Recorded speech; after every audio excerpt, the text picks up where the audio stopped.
parole est une lampe à mes pieds, elle me dirige toujours dans le droit chemin. Ta parole est une lampe à mes pieds, elle me dirige. Je crois que au moins une fois vous avez entendu un discours qui a été très fameux dans les années 60 du siècle dernier. Le discours commençait avec ces paroles. I have a dream. J'ai fait un rêve. C'était un grand monsieur, Martin Luther King, qui a tenu un discours devant une foule de plus d'1 million de personnes qui étaient rassemblées là-bas. Et son rêve, c'était le rêve d'une fraternité entre les gens, au-delà de la souillure de racisme ou de tous les autres préjugés qui sont parfois entre nous. Bon, on est arrivé au XXIe siècle, on ne peut pas dire que le rêve a été réalisé, mais quand même, on regarde autour de nous et on voit qu'il y a quand même beaucoup de gens qui manifestent cette fraternité envers les autres. Et j'espère qu'avec le temps, ce rêve pourra se réaliser d'une manière extraordinaire. Mais aujourd'hui, je vais vous parler du rêve que Dieu a fait un jour. C'était un rêve qu'il a fait au temps d'un prophète qui s'appelle Ésaïe. Et c'était un rêve pour son peuple. Un peuple qui devait passer par l'exil, un peuple qui devait à un moment donné être éloigné de son pays, mais un peuple qui sera rétabli dans son pays quelques années plus tard. Et à ce moment-là, Dieu a partagé à Ésaïe ces paroles que vous venez de les entendre. C'était le projet grandiose que Dieu avait pour ce peuple Israël, d'être la lumière du monde. Mais si on entre un peu dans les détails du projet, on voit que le projet était un projet bien fait par Dieu. D'abord, Dieu, pour qu'Israël devienne la lumière du monde, vous savez qu'Israël a été mis au centre du monde. De point de vue géographique, si vous regardez un jour la carte de l'Antiquité, vous voyez que le territoire où Dieu a mis son peuple, c'était le carrefour de toutes les voies, de toutes les civilisations qui ont existé dans l'Antiquité. C'est là-bas que les Mésopotamiens, les Égyptiens, les Hittites, les Romains, les Grecs se sont rencontrés. C'est à partir de là que le peuple Israël pouvait rayonner dans tout le monde parce qu'il devait rencontrer pratiquement des gens qui venaient de partout. En plus de ça, après l'exil, si vous regardez qu'est-ce qui s'est passé avec le peuple Israël est parti dans une sorte de diaspora qui était parsemée dans tout le monde. On n'avait pas un lieu où on ne pouvait pas voir un juif, un hébreu. Et vous savez que jusqu'aujourd'hui, dans le monde, ils sont partout. Mais ils ne sont pas partout depuis quelques siècles, mais ils sont là, répandus dans le monde depuis 2500 ans. Donc imaginez-vous un peuple qui a été répandu pour être cette lumière du monde. Après, Dieu lui a donné le dépôt de la lumière qu'on appelle la parole de Dieu. C'est le peuple qui est allé partout dans le monde, mais avec le livre. Avec la parole que Dieu les a donnée. Et avec ce livre, il fallait qu'ils transmettent la lumière au monde. En plus de ça, dans leur vie, dans leur discipline de vie qu'ils trouvaient dans la parole de Dieu, il fallait que ce peuple Israël devienne une réflexion de la gloire divine, du caractère de Dieu. Et bien sûr, parce que c'était la réflexion du caractère de Dieu, il fallait que leur mission soit d'attirer les gens vers Dieu par attractivité. Il y a un texte dans Zacharie chapitre 8, le verset 24 et 25, où le prophète disait que le projet de Dieu, ça sera qu'un jour, des gens de partout, de toutes les nations viennent pour chercher un juif pour dire, voilà, je veux aller avec toi, parce que j'ai vu que Dieu est avec toi. Le texte dit que 10 personnes vont prendre le vêtement d'un juif pour le tirer, pour dire, voilà, je viens avec toi, parce que je t'ai observé, j'ai vu que tu es attractif et je viens avec toi. Et Ésaïe conclut dans ce chapitre 60 en disant que ce peuple, c'est un peuple heureux, un peuple qui vit en paix, qui a la justice, et un peuple qui vit en douceur. Ça, c'est un tableau magnifique. Je peux vous dire, c'est un rêve plus grand que le rêve de Martin Luther King. Et c'était un rêve que Dieu a fait pour son peuple. Et il y a le moment où le peuple devait se présenter à l'examen. On peut dire à l'examen de brevet. Ce n'était pas le baccalauréat, ce n'était pas la fin des études, de la partie des études, mais c'était un sort de bilan que le peuple devait présenter au moment où Messie est venu la première fois. Et qu'est-ce qui s'est passé? C'est vrai, Israël était répandu partout dans le monde. Ça, c'était réalisé. Dieu a fait ça. Mais quand on regardait, qu'est-ce qu'ils ont fait avec la lumière, avec la parole de Dieu?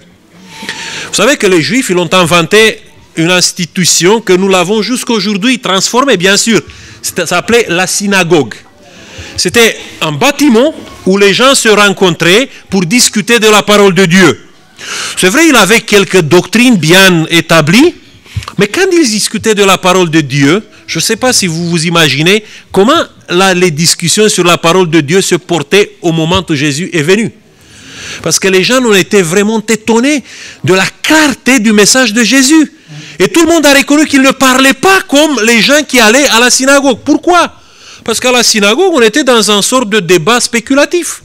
On discutait des choses qui n'avaient rien à faire avec la vie de tous les jours. Parfois, nous, dans l'école du sabbat, on fait ça. Eh bien, eux, ils ont fait ça. Et la lumière du monde était entre les 4 murs de la synagogue. Et en plus de ça, c'était une lumière qui n'était pas une lumière forte et puissante, parce que les gens n'appliquaient pas la parole de Dieu à leur vie, mais pour des situations hypothétiques, comme parfois nous le faisons aujourd'hui. Après, est-ce que c'était la réflexion de la gloire de Dieu ou non?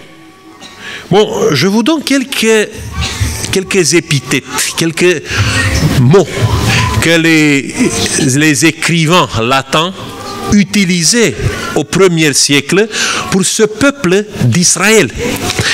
Il disait, attention, ce ne sont pas des mots antisémites du XXe siècle. Ce sont des mots qui ont été utilisés par les historiens romains. Qu'est-ce qu'ils disaient de ce peuple? C'était un peuple hypocrite pour eux. Le juif était obsédé par la gagne. Il était arrogant, il était exclusiviste, il était sectaire. On ne peut pas dire que c'était vrai, mais c'était la vision qu'il avait sur ce peuple. Et ce qui est tragique est que ce peuple n'a fait rien pour corriger cette vision. Il a laissé que cette vision soit répandue, et elle a été répandue jusqu'à nos jours. Parce que eux, dans la manière de se comporter, ils laissaient comme ça un nombre de doutes. Quant à la mission parmi les peuples, bon, Jésus, à un moment donné, il reproche aux pharisiens en disant que vous entourez tout le monde pour faire un disciple. Ce n'était pas l'attractivité, c'était plutôt le prosélytisme. Vous savez c'est quoi le prosélytisme? Je viens vers toi, tu ne m'invites pas, tu n'es pas intéressé de moi, mais quand même, je pousse jusqu'au jour où tu m'ouvres la porte et bon, on va t'écouter quand même. Et quand tu déviens, quand tu commences à manifester un intérêt pour moi, bon, je commence à te guider pas dans la lumière de la Bible, mais dans quelque chose qu'on les appelle mes doctrines personnelles. Et je te fais mon disciple à moi. Je ne te montre pas la lumière, je ne te montre pas la voie pour aller vers Dieu, mais je te fais exactement comme moi, avec tous mes défauts. Et qu'est-ce que j'ai fait? Jésus disait, tu as fait un fils de la gaine. C'était ça qu'il reprochait aux pharisiens. Et l'image que vous trouvez dans les évangiles pour ce peuple, c'était un peuple chargé, fatigué, un troupeau sans berger. Je vous donne quelques textes bibliques qui décrivent ce peuple qui devait incarner le rêve de Dieu. C'était un peuple qui devait préparer la venue de Messie, qui a été rêvé par Dieu dans ce sens-là. Et il n'était pas là au rendez-vous. Quand l'examen de brevet devait être passé, ils n'ont pas reçu la mention passable. Bon, il y a encore ce rêve qui s'est reporté sur un autre peuple. Et vous savez que Dieu a reporté tous les rêves qu'il les a fait avec les prophètes Ésaïe, Jérémie, Ézéchiel, Zacharie. Il les a reportés sur le peuple qui vivra avant son retour. Et c'est à peu près le même rêve. Dieu veut avoir un peuple assis au centre du monde. S'il est besoin, il va utiliser un phénomène qu'on appelle la diasporisation. Vous êtes le produit dans tel phénomène. Vous êtes venu en France. Et parfois, vous êtes venu parce que vous voulez avoir les poches un peu pleines avec d'argent. Mais vous devez savoir qu'au-delà de vos projets personnels, c'était un projet de Dieu. Et regardez, ici en France, qui sont les adventistes en France? C'est vous? C'est moi, un Roumain, qui est venu il y a 16 ans ici, avec d'autres Roumains. Il y a aussi d'autres, il y a aussi des Français. Mais l'adventisme, il continue de vivre, d'avoir quand même ici un message à cause de ce phénomène qu'on appelle la diasporisation, parce que Dieu n'a pas voulu laisser sans témoignage des peuples qui sont dans l'Occident, qui peut-être avec la sécularisation ont perdu un peu la route. Dieu a mis quand même par ce phénomène des gens pour prêcher l'évangile. Et n'oubliez jamais ça. Vous avez peut-être les poches pas encore très pleines, mais vous devez comprendre une chose, que vous n'êtes pas là pour avoir les poches pleines. Ne cherchez pas ça. Cherchez le projet, cherchez le plan de Dieu, qui était son rêve, marqué par le prophète Ésaïe. Après, c'était un peuple, Dieu veut un peuple doté avec la lumière. Et vous savez que les adventistes, quand ils sont apparus dans l'histoire, ils l'ont mis au centre de leur vie, c'est la parole de Dieu. Et jamais n'oubliez ça. Ne mettez pas une autre chose à la place de la parole de Dieu. Même si vous avez peut-être beaucoup d'autres choses que vous pouvez vous inspirer, créer une spiritualité attirante. La spiritualité attirante se crée à partir de la parole de Dieu. Après, Dieu a fait que ce peuple a les moyens de refléter la gloire, le caractère de Dieu. Et peut-être jamais, dans son cas, aucune église aujourd'hui, on ne met pas en théorie, je peux dire en théorie, l'accent sur l'importance du caractère dans la vie d'un chrétien. Il y a beaucoup d'églises qui disent grâce, grâce, grâce, grâce de Dieu. Oui, c'est par la grâce de Dieu, mais qu'est-ce que tu fais avec la grâce? Parce que si tu parles juste de la grâce, sans que la grâce te transforme, qu'est-ce que tu fais avec ça? Il faut que la grâce transforme, il faut que la grâce te donne un caractère, que tu es équipé avec un caractère qui reflète la gloire de Dieu. Et bien sûr, Dieu attend que ce peuple soit un peuple qui fait sa mission par attractivité. Que la prophétie de Zacharie soit accomplie avec ce peuple. Et parce que Dieu a voulu que ce peuple soit heureux. Vous savez qu'il nous a donné des conseils pour beaucoup de choses. Il a utilisé tous les moyens pour que nous soyons bien équipés aujourd'hui. Vous tenez dans vos bibliothèques, il y a des livres d'une madame qu'on l'appelle Madame White. Et vous savez que c'est un trésor. Pourquoi c'est un trésor? Parce que si vous prenez ces conseils au sérieux, si on les applique aujourd'hui dans la vie de tous les jours, bien sûr, en comprenant ce qu'elle veut dire, je peux vous dire que nous devons être un peuple qui a une bonne santé, un peuple qui est heureux, un peuple qui sait exactement quel est le choix qu'on doit le faire. Voilà, ça c'est le rêve que Dieu a eu pour nous. Mais devant le baccalauréat, parce que nous ne sommes pas maintenant, c'est fini. Nous ne sommes pas dans la situation de passer le brevet. Vous savez, si on ne passe pas le brevet, on peut aller directement au bac. Au moins, c'est ça que j'ai appris en France, non? Oui. Vous me dites que c'est possible ça. Mais qu'est-ce que vous faites? Parce que le baccalauréat, si tu ne le passes pas, il y a beaucoup de voies qui seront fermées comme ça. Eh bien, quel est notre bilan avant que Jésus vienne? On n'a pas la synagogue, mais on a des assemblées, 4 murs.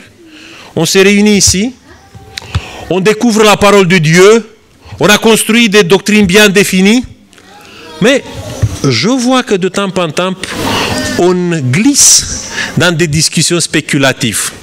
On se trouve je peux vous dire, très souvent dans un syndrome, l'éternel recommencement. On met en discussion des choses qu'on a construites il y a quelque temps dans cette église, on le remet de nouveau en question. Par exemple, le sanctuaire. Oui, l'église adventiste a bien construit autour de cette doctrine, des fois. Mais aujourd'hui, vous trouvez beaucoup des adventistes qui doutent de ça.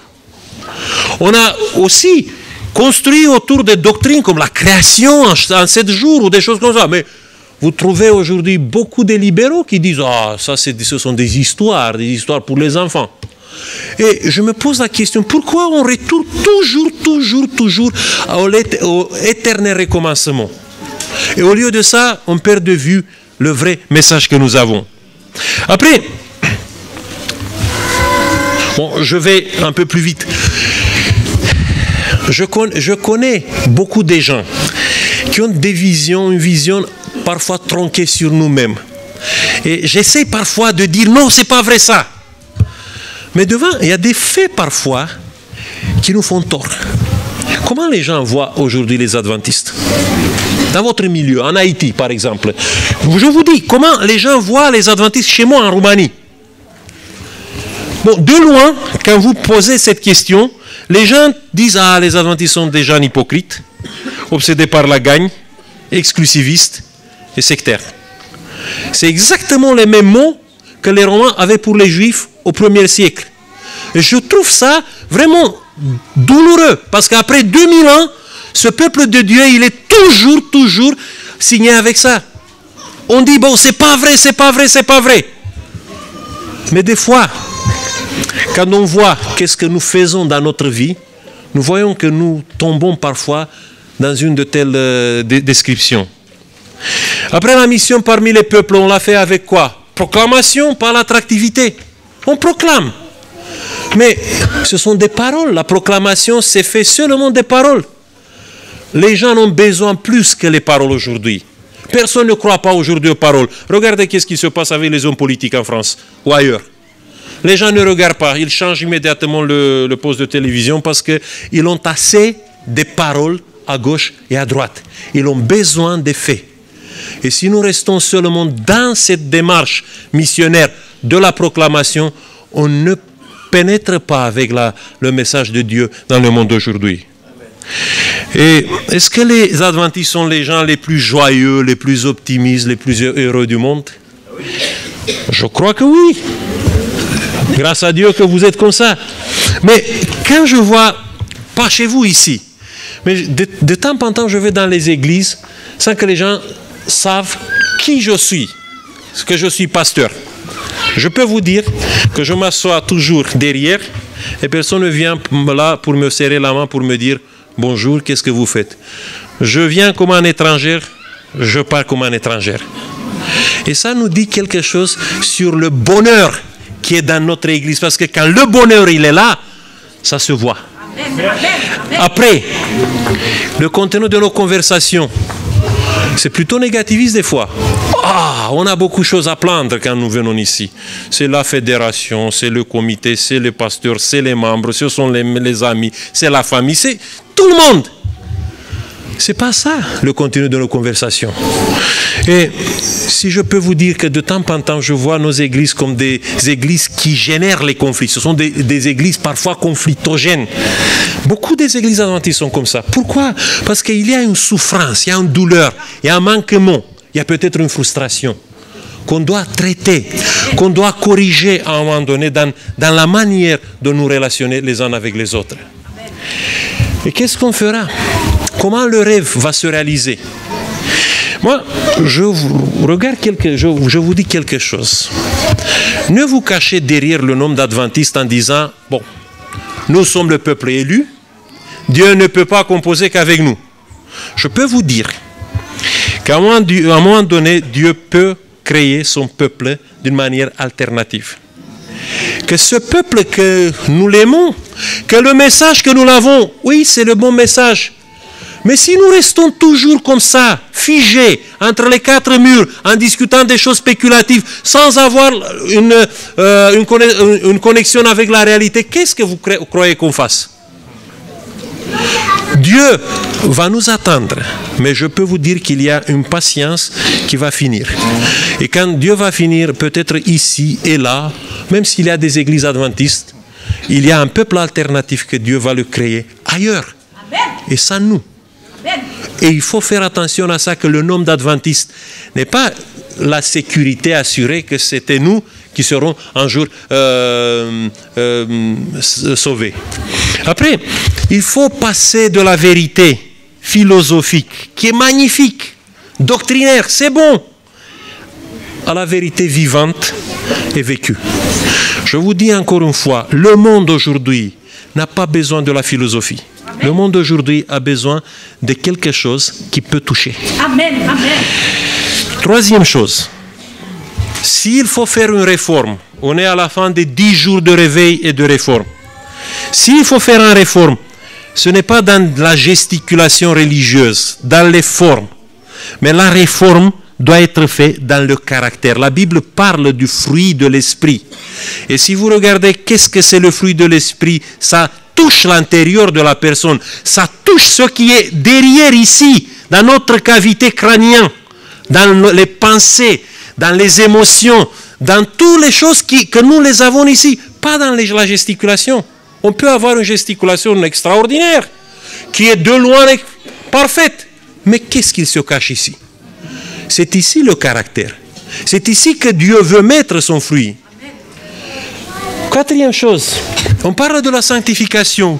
C'est vrai que la sanctification touche nos habitudes que nous avons de chaque jour. Qu'est-ce que nous mangeons, qu'est-ce que nous faisons, comment nous lisons la Bible, comment nous prions. Toutes ces choses sont importantes. Mais il faut savoir une chose, que la sanctification touche les relations que nous avons avec les autres, plus que tous les autres. Imaginez-vous que vous allez demain au ciel. Et dans le ciel, qu'est-ce que vous avez besoin? Quelles sont les choses que vous devez apprendre forcément ici sur la terre? La manière de me comporter avec mon frère et avec ma soeur. Parce que dans le ciel, la loi qui va dominer pour l'éternité, c'est l'amour pour Dieu et l'amour pour l'autre. Et quand tu n'as pas ces choses-là, tu n'as pas, on peut dire, la BBA, tu ne l'as pas, qu'est-ce que tu feras dans le ciel? Qu'est-ce que tu feras avec la jalousie? Qu'est-ce que tu feras avec tous les sentiments négatifs que tu as envers les autres? Qu'est-ce que tu feras? Vous savez, il y a des gens peut-être qui seront sauvés, même s'ils ont mangé du porc. Parce que Dieu peut le guérir de ça dans un instant. Mais guérir de la haine, guérir de la jalousie, ça ne peut pas se faire dans un instant, mes amis. C'est pour ça que la sanctification doit se porter vers ça, pour transformer l'être humain dans tout ça. Et le cinquième chose qui peut mettre en place le rêve de Dieu pour nous.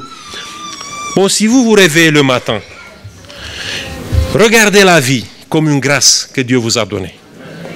Si vous avez à côté de vous quelqu'un que vous l'aimez, soyez joyeuse parce que Dieu vous a donné par la grâce quelqu'un qui est à côté de vous. Et quand je vous dis ça, je ne vous dis ça parce que, bon, j'ai appris ça par théorie. Je vous dis ça parce qu'il y a quelques semaines, dans ma famille, on a vécu ça. On a été à un moment donné dans la situation de dire, voilà, on va perdre tout ce qu'on a construit pendant 18 ans et demi avec ma femme. On s'est bien entendu. Tout a été extraordinaire. Après, il y a un ombre qui a plané sur nous. Un contrôle médical de routine. Et ma femme a commencé à dire, voilà, il faut maintenant avoir une autre perspective de la vie. C'était terrible, parce que c'était la perspective d'une maladie qui ne guérit pas. Bon, grâce à Dieu, après 1 mois et demi, tout a été réglé et l'alerte a été fausse. Mais je peux vous dire que depuis, quand j'ai reçu la feuille qui disait que tout est bien, quand je me réveille le matin, je dis, voilà, c'est une grâce de Dieu que je me réveille, que ma femme est à côté de moi et que mes enfants sont à côté de moi. Je ne sais pas pourquoi, à un moment donné, il faut passer par des moments comme ça pour te rendre compte de ça. Mais je peux vous dire, mes frères et mes sœurs, regardez bien, la grâce de Dieu, c'est avec vous, le matin, le soir et à midi. Et regardez tout ce qui se passe autour de vous comme une grâce que Dieu vous fait. C'est ça, le rêve que Dieu veut réaliser avec nous. Et j'espère que le rêve va se réaliser ici, avec nous qui sommes ici. Je sais que le rêve va se réaliser avec le monde, avec certains dans ce monde-là. Mais j'aimerais que nous serons tous compris dans ce rêve que Dieu a fait pour nous. Que Dieu nous bénisse et nous donne la possibilité de vivre ce rêve. Amen.